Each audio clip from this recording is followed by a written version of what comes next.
Hey everybody, this is Mike. Welcome back to the Z Motorsports shop and channel. We're going to do a little bit of a different video today for a change. Over the last year or so, I've had people ask me about doing a walk around of my Jeep Wrangler Rubicon, and I knew I had a bunch of mods and things in the works, so I decided to wait until I got all those done and then do a walk around. And today being a kind of a milestone for the Jeep, I decided to go ahead and throw a video up today.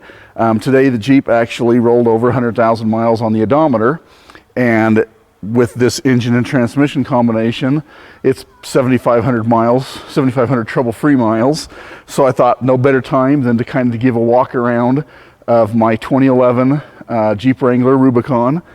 And let me preface by saying that this is not what I would call, I'd call it a modded Jeep, but it's not. To look at it, when I built this, I built it with a theme of building a sleeper. I wanted something that if you walk by it in the parking lot, you'd think, it's just another four-door JK lifted on, at the time 35s, now 37. So I didn't want to sway from that. I don't want it to look like it. I've had street rods, muscle cars, sand rails, sand quads, snowmobiles. I've had all those toys. They've all had wild graphic paint jobs, tricked out chrome, all the go fast goodies that are just right there in your face when you see them. And with this, I wanted a little different direction. I wanted it to where, like I said, you'd walk right past it in a parking lot. Anybody who didn't know what they was looking at would walk right past it and go, it's a lifted JK with 37. Seen one, seen them all. But when you start looking at little details, things here and there, that's what I kind of wanted to grab people's attention. And anybody who knew Jeeps would be able to pick those out versus the average Joe. I think I've kind of hit a home run with this. I even went to the extent of, I like the factory fenders. I didn't do any body mods. Flat fenders don't really appeal to me. I just like the clean lines of the factory fenders. So that's kind of the theme I started with. Like I said, this is my daily driver. This is my weekend wheeler. I've get a lot of comments when we go to, flat tow this behind our motorhome also. With the 100,000 miles of driven miles on the odometer, I actually bought it with 3,208 miles. 3,208 was the miles on it. So I bought it in late 11. So I've put most of those 100,000 miles on it. And then we flat towed it another, I'm going to guess 30,000 miles. Some of those were probably 10 or 15,000 we hauled in our enclosed trailer when we take our Harley with us, but we don't do that anymore. We generally just flat tow the Jeep when we go to Jeep rallies and gatherings and we meet our RV friends. So again, we flat tow this behind our motorhome, 100,000 miles driven and probably another 30,000 on top of that towed, and it performs flawlessly. I get people all the time that say it's a mall crawler. I kind of discount it because we do actually take it off-road and take it off-road quite a bit. That being said, I drive this like a baby carriage. I'm very gentle with it, even when we do go off-road. I'm cautious of the trails we do. I'm not saying I run fire roads all the time. Well, we do run fire roads occasionally, but a lot of the trails we run, if you're on the 10-point scale, 6, 7's pretty common, occasionally an 8 if it's not really overgrown, because I don't like pinstriping. On the 0 to 5 scale, 2.5 to 3.5 is generally with our RV club that we go with. 2.5 to 3.5 is where we normally run, occasionally a 4, but when you start getting up into those 4.5s and buggy style, those just aren't for me. That's not what I built this for. I have nothing to prove to anybody. So even when we go on the other trails, I don't always take the easiest lines, but if there's one that is high probability of body damage, whatever, I'm not going to lie, I will go around it, or I'll pick an easier line. That's not what I built it for, is to go out and flog on it. Bumps and bruises and scrapes and dings are maybe badges of honor to some people, but that's not to me. To me, the real badge of honor is to be able to go out on, some of these more difficult trails and bring it back without a scratch on it. So that being said, I think I'm going to start on the inside, and then we'll get to the star of the show, under the hood. So the inside mods really are kind of mild.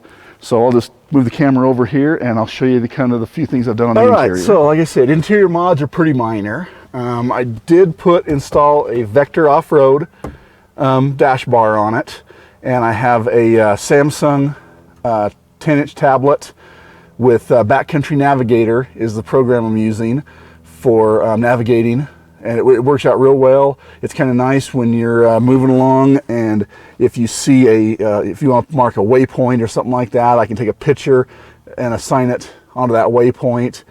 There's a lot more features of that program than I'm sure I'll ever use.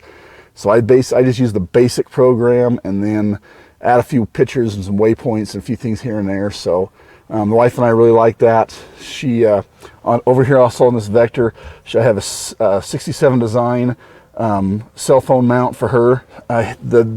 Anybody familiar with these Jeeps knows the netting in the doors is not the greatest. She used to stick her phone down in there, but it takes within a very short time that netting starts stretching, and I caught her a couple of times slamming the phone in the door. So that's why I shifted up to this way, and she can put her phone right there. It's visible for her. That way she's not searching and hunting for it. Sometimes she puts it in her lap when we hit a bump or something, then she's digging around on the floor for it. So this is just more convenient for her and stays on my nerves. So it works real well. And then I also have another RAM mount here with the 1-inch ball for my GoPro that when I'm doing on video. I have not used that very much, I gotta admit. I just got it probably 6 months ago, and I'm still playing with it. We haven't used it a whole heck of a lot yet. I would like to get into doing more videos of when we go off-roading, so hopefully I can master that and so they don't look too goofy. Above that I have a Cobra Model 29. I fabricated the mount for it.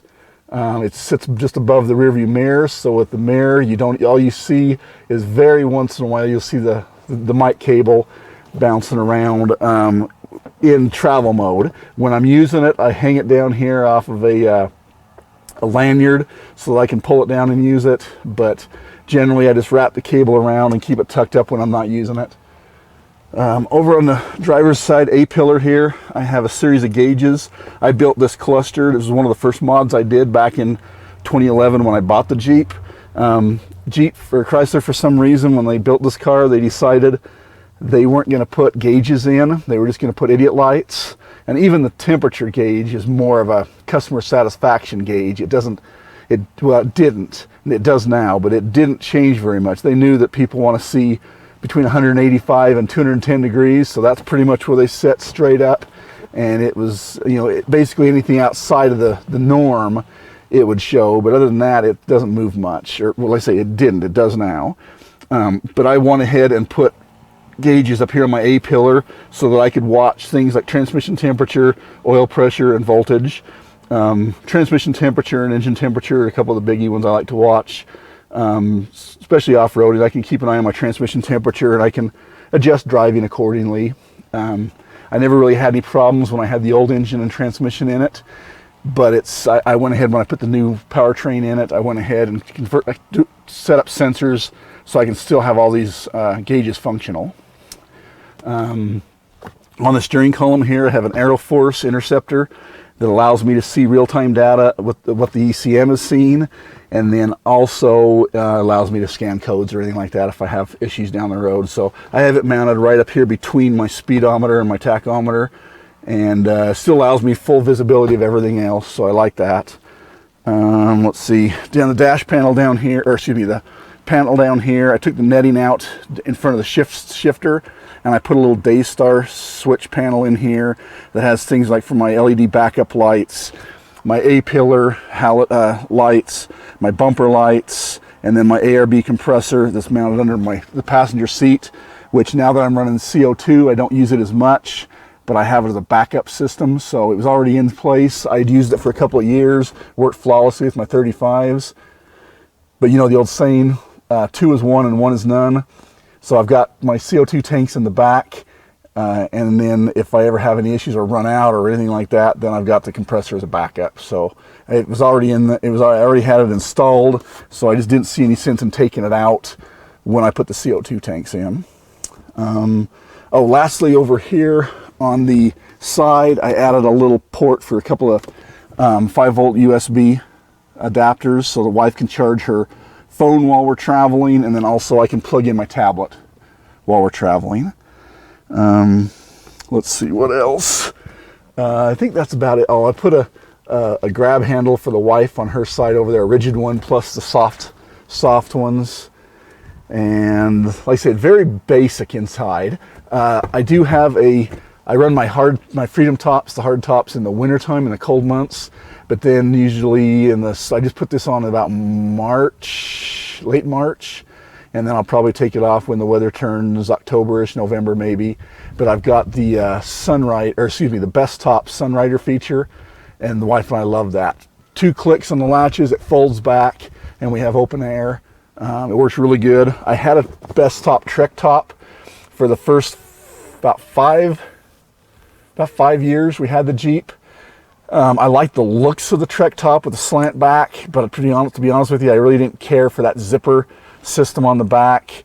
And then when I went to the CO2 tanks, it started interfering with it, and I just decided, you know what, I'm going to sell the Trek Top and just stick with the hard top and put the Sunrider on. So we did that earlier this year, and we both love it. I mean, even if we're just going to dinner or something, I can have that thing folded back there in 15 seconds and folded back forward another 15-20 seconds and latched. It's slick, it's simple, it's still quiet running down the road.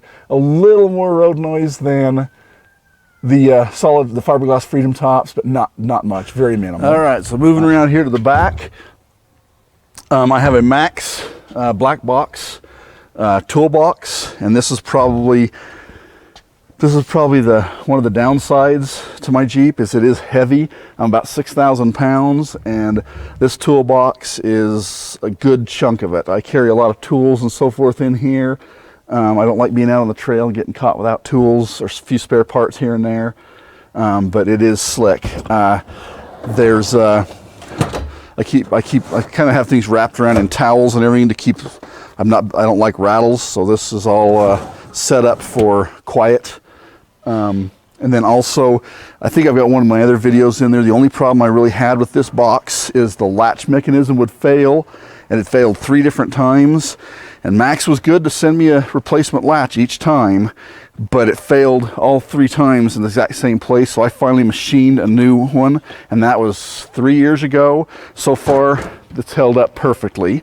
The only other thing I did on this is I do have, like I said, I've got it loaded heavy, so when it's all the way in, the only thing holding on is the tracks, and it has a tendency to rock in there. So I took a couple of aluminum blocks and tapered some UHMW, so when the drawer goes in, the last 2 inches glide up on that UHMW and support the front end of the drawer up inside of that compartment, so that the latch basically just holds the drawer closed, but you don't get that rocking in there that would actually start pulling the rivets and stretching the rivets out on the track. So that was a huge improvement. I did that about a year ago. And then other than that, like I said, I've got my power tank, CO2 tanks.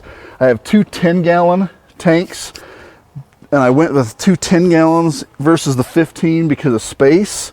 And then also a lot of the Jeep rallies that we go to are week long. So they go from like a Sunday to a Sunday, and one 10-gallon tank just doesn't get it. It's not enough. So I got 2 tanks so I can go throughout the whole week, and then when I get back, I can have them filled and be ready for the next rally. So like I said, I've got one with the regulator on it, one without the regulator, and I can just switch the regulator over as needed. My hoses and everything for the power tanks are easily accessible, and I can either pop them loose in the brackets, or usually what I'll do is just stretch them around. They'll reach all 4 tires, no problem. Then I have all my recovery gear and so forth up underneath the side there. Under my passenger, or my back seat, I have my kinetic energy rope, a base for my both my scissor jack and my high lift jack, a couple of odds and ends like that. So those are all up underneath there. Fire extinguisher, all the normal stuff, all the stickers that I get for the trails we run. I'm not big on stickers, but I do keep them on inside rather than the outside. So let me go ahead and we'll run around to the front and start there. All right, the exterior. so as far as the exterior goes, this is the star of the show right here. This is a 6.2 liter LS engine, and this is the L94. So it's I've got a real mild tune in it that puts about 4.25 horse, 430 foot-pounds of torque. It's very mild, docile. I like to refer to it as Dr. Jekyll and Mr. Hyde. So normal driving, it is just as mild mannered as you could want, but yet you get on the skinny pedal and it comes to attention real quick. So I just did this mod about 7,500 miles ago. And again, it's 6.2 liter. This is out of a 2012 Denali. The engine's a crate motor. A lot of my other stuff I got out of the Denali. The transmission came out of the Denali. I wanted the engine as well, but the engine at the salvage yard was already spoken for. It only had 38,000 miles on it, but I was able to get the 6L80 transmission, which, to be honest with you, is kind of the unsung hero of this whole transplant. With that 4.02 first gear and 0.667 overdrive, it is just a joy to drive. It leaves a stoplight like a go-kart, and yet going down the interstate 70 miles an hour, it will turn 1900, just under 2000 RPM, and just float nice and quiet. Fuel economy is good. Better than my 3.8 liter anyway, so I couldn't be more pleased with it right now. Again, 7,500 miles with this combination. I pulled the 3.8 liter and the 42 RLE and all that stuff out of it at 92,500. So back in January of 19. So here it is, middle of July, first part of July 19. And it's just performing flawlessly. So I did clean up my engine bay a little bit. I had a little bit of wiring from accessories, so I went ahead and condensed some of that while I was at it, but it runs great. So along that line, moving around the front here, I have a B&M stacked plate style transmission cooler in front of the radiator. I'm also, as far as cooling goes, I'm running the Camaro SS fan off a 2016 Camaro SS. It's pulse width modulated, and it's all controlled through the GM ECM. It's all 100% US EPA compliant because I took everything from the Denali, which is already a certified package by the EPA. So all the way back to the EVAP system. The EVAP system is a closed loop monitoring system, so it has fuel tank pressure sensor, vent valve, purge valve up here on the engine, everything. When I did this transplant, I wanted to make it look as OE as possible. So if you pop the hood, I wanted it to look like it had rolled off the showroom floor that way, even right down to the engine cover. I know I've seen a lot of these, well, I shouldn't say a lot of them. I've seen several of these builds and the guys were not running the engine covers because the L94 has that taller intake manifold and it's a VVT engine, but it does stick up a little higher and it's really tight. But I was able to, I had to trim it a little bit, and then I was able to machine the mounting studs down, so it mounts factory everything. It clears my factory Jeep AC lines. It clears the hood, clears everything, and when you pop the hood, it looks OE, other than you see the open element air cleaner, and the surge tank is mounted on the engine because the Camaro SS fan has like evap cooler doors in the side here. Little flapper doors, so you couldn't mount the surge tank, the coolant reservoir, to the shroud like the JK did originally. And then up on the side here, I might have my distribution board and my E38 computer. And I also have my little sticker that I've got certified with the state of Utah through the Bureau of Air Quality. It meets US EPA compliance standards. I took it down about 2 months ago or so, and they went through it with a fine-tooth comb, wanted to make sure I'd transplanted everything from the certified package from the Denali over into this. They plugged into it and checked my VCN, which is the vehicle calibration numbers, to make sure the engine and transmission and all that matched. And all the readiness monitors were set, everything's functioning properly, and they give it a clean bill of health, so it's US EPA compliant here in Utah. Kind Okay, so enough about the engine, although like I said, that's the real star of the show here on this Jeep. And again, I wanted it to where, and I've even got a real mild exhaust system on it. I've got a dual chamber, common chamber, dual inlet, single outlet. It has 2 2¼ going in and a 3-inch outlet going out of the muffler, but it's real quiet. You can just, if you fire it up, you can hear that audible throaty V8 sound.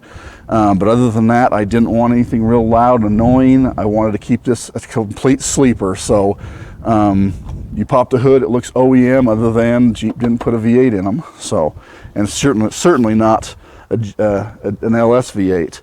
I like the LS because keeps the center of gravity. The mass is low and middle. Most of the weight, I gained about 40 pounds versus the 3.8 liter and the 42 RLE transmission. I gained about 40 pounds is all with this engine, and most of that is transmission and a little bit the lower end of the engine, which is again low and center in the vehicle, so my center of gravity did not change. A lot of guys with the Hemis and everything, the Hemis are physically a large, tall, wide motor, so it changes the center of gravity of the vehicle. This is just, in my opinion, this engine was made to be in this vehicle. So that's why I went that route. Okay, let's go ahead and talk suspension and so forth. Let me move the camera. Okay, so starting here at the front, I built the bumper. I built both bumpers on this. I took some ideas I liked from various bumper manufacturers that I liked and went ahead and incorporated into my own. The frame mounts go up inside the frame and mount, and then my D-ring mounts are cut through the front faceplate, welded directly to those, which are directly into the frame. So when you're pulling, if you ever have to pull on those recovery points, they're pulling directly on the frame rail. They're not pulling on that crash bar underneath.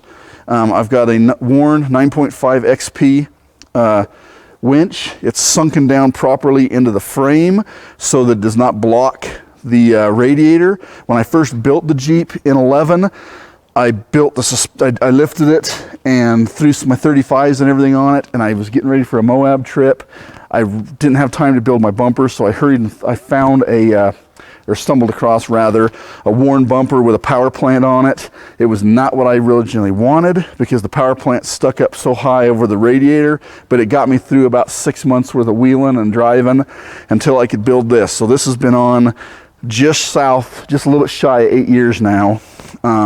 But yeah, it's bumper has turned out awesome. I've got hella Black Magic driving lights on it. I do still have wire rope. I have not switched over to synthetic. I know a lot of people have synthetic and say that's the only way to go. I realize there's a safety factor there, but for the use that I use this for, I just don't use the winch enough to justify the synthetic. And so I still have the wire rope on it, and it works out great. I inspect it, and then I have a factor 55 mount here on the front of it. If you'll notice right below my bumper, I have a bracket down here. I built this back before Curry or Blue Ox or any of those hadn't even had a thought about it. But I built this bracket down here that goes underneath, up, ties into the frame, and it's totally independent of the bumper. And that's my tow point for when I flat tow behind the motorhome. I've got a Roadmaster. It's the Nighthawk now. It used to be a Sterling. I sold it and bought the Nighthawk because it's an 8,000 pound tow bar, but it hooks in here perfectly with my pins. I've got my connection for my lights. My wires run down the inside of the driver's frame rail back to the tail light. So I pull up, put my bars on, hook my bars up, my tow bar, plug in, put the transfer case in neutral, and I'm ready to rock and roll down the highway, towing it behind the motorhome. So that's the front there. Suspension wise, it's kind of a concoction of my own. Originally I bought a BDS long arm system for it, and I liked their mounting points. It's really good for it doesn't have a lot of anti-squat in the back because of the mounting point of the upper and lower control arms. But what I was finding was the bushings, where they were proprietary back then for BDS, they just weren't holding up. I'd get 13, 15,000 miles, and I'd stop at a light and you could feel the axles moving underneath. You'd get out and get a pry bar and pry on it, and you could get movement out of the polyurethane bushings in there. So I finally, after, say, they warrantied them for me 2 times, and by the time they come around being the 3rd time, I'd had enough. So I ended up fabricating all my own links and put Johnny joints at the frame end and TJ rubber encapsulated bushings at the axle end, and it flexes out nice, it articulates good. The springs are 4.5-inch BDS linear rate coil springs in the front, and then I have some ACOS spacers on there just to give me a little adjustability for when I was playing around with different things on the as far as winch goes and whatnot. I will admit also, when I did the engine transplant, I kind of was thinking I may have to crank those up just a little bit to keep my ride where I want, the ride height where I wanted it. Didn't have to touch it, so the engine didn't settle this at all. Again, linear rate, coil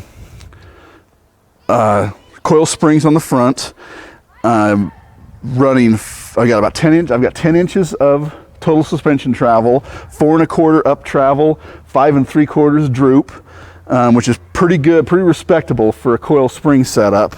It doesn't bind anywhere. I've got it limited with limiting straps for droop, and then I've got my bump stop set with for 4 1/4 inches of up travel, which brings it up just under touching the fenders. And I did have to trim my bumper back just a little bit because at full stuff and full lock with these 37s, I was just kissing my bumper a little bit. So I trimmed about 1 1/4 inch, 1.5 off this bottom piece.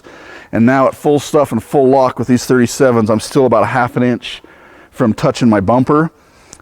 If I wanted to go flat fenders, I could probably get a little bit more suspension, a little more up travel out of that. But to be honest with you, like I said, I like my factory bumper or fenders, and I'm not running spacers. I'm not a big fan of spacers because they change your scrub angle and so forth. So I'm running a 4.5 inch back spacing Raceline Avenger wheel, non-beadlock, and then the 37 Nitto ridge grapplers.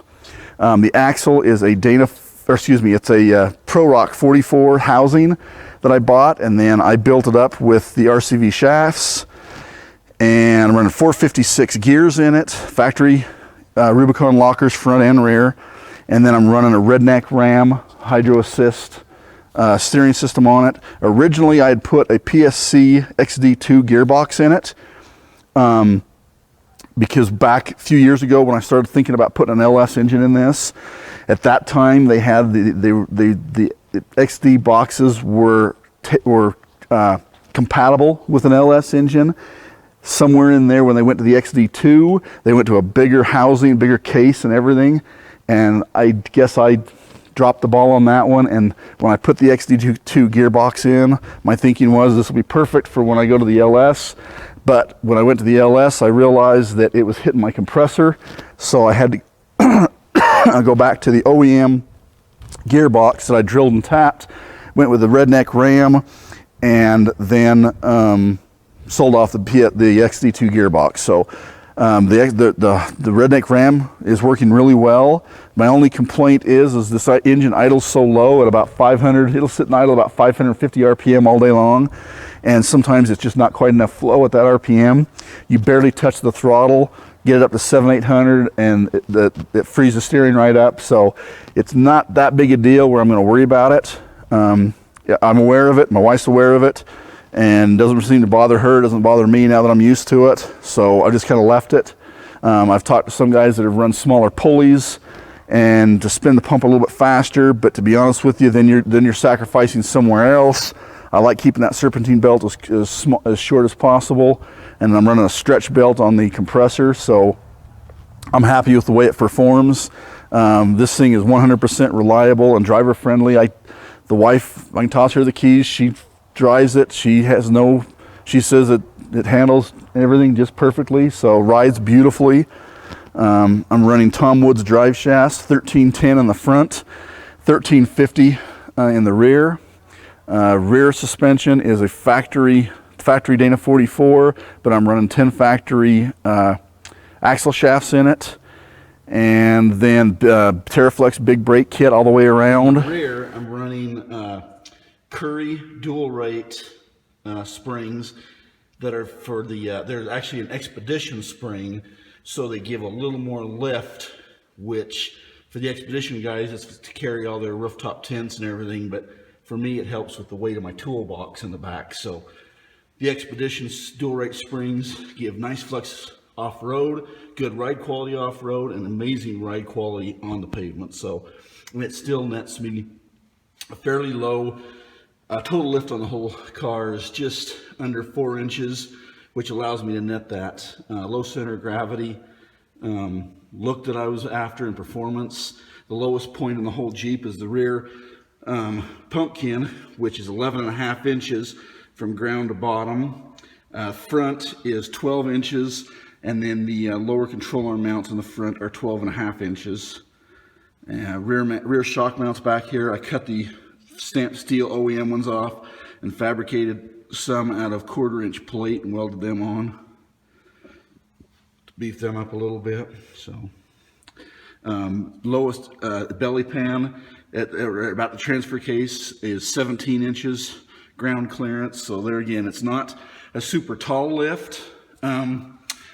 But it gives the car the overall look that I'm after, and like I said, the low center of gravity performance as well. All right, just get a rear view here of it. I forgot to mention shocks. I'm running the Fox 2.0 shocks on it. Again, you can see the rear bumper that I fabricated. Same thing on the rear. The rear recovery points are cut, welded on the back side as well as out in the front here, tied directly to the frame rail. And then I've got 4-inch LED swing weight tire carrier. I have a provision for my high lift jack when we go off-roading, my antenna, and then I have a flag for when we run down around Hurricane, Utah, St. George area, Sand Hollow area. You're required to have flags, so I've got a flag mount, CB, high lift. I'm running the UFOs on it. Got rid of all the little bumpers. I fabricated the little filler panel back here and had it powder coated black to cover up the rear vent. Like I said, the rear's nothing fancy, just pretty much just try to keep as clean and OE looking as possible. All right, I'll just walk around it here one last time, give you a few gratuitous engine bay shots here. Factory tip-em, battery location. I put a fuse box back in the back there. All the wiring's tucked up nice and clean and tidy. All the factory bail connectors. JW speaker, LED lights. There's a shot of the front end there.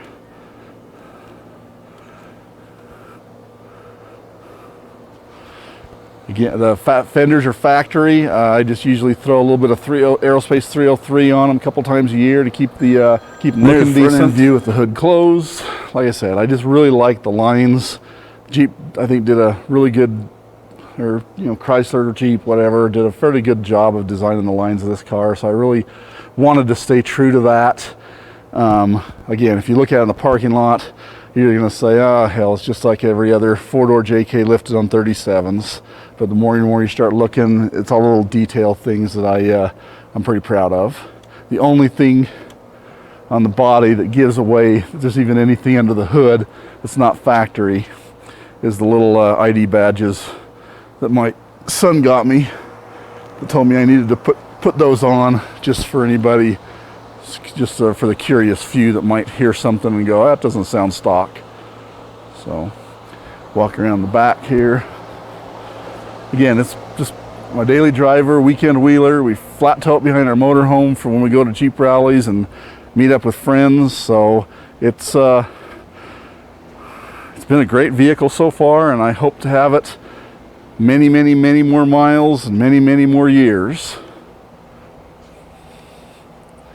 I think I mentioned I'm running the 37-inch Nitto Ridge grapplers. I've got about 7,500 miles on these. I put them on when I did the engine. So I will be doing a review on the full review on these here. Keep coming up soon.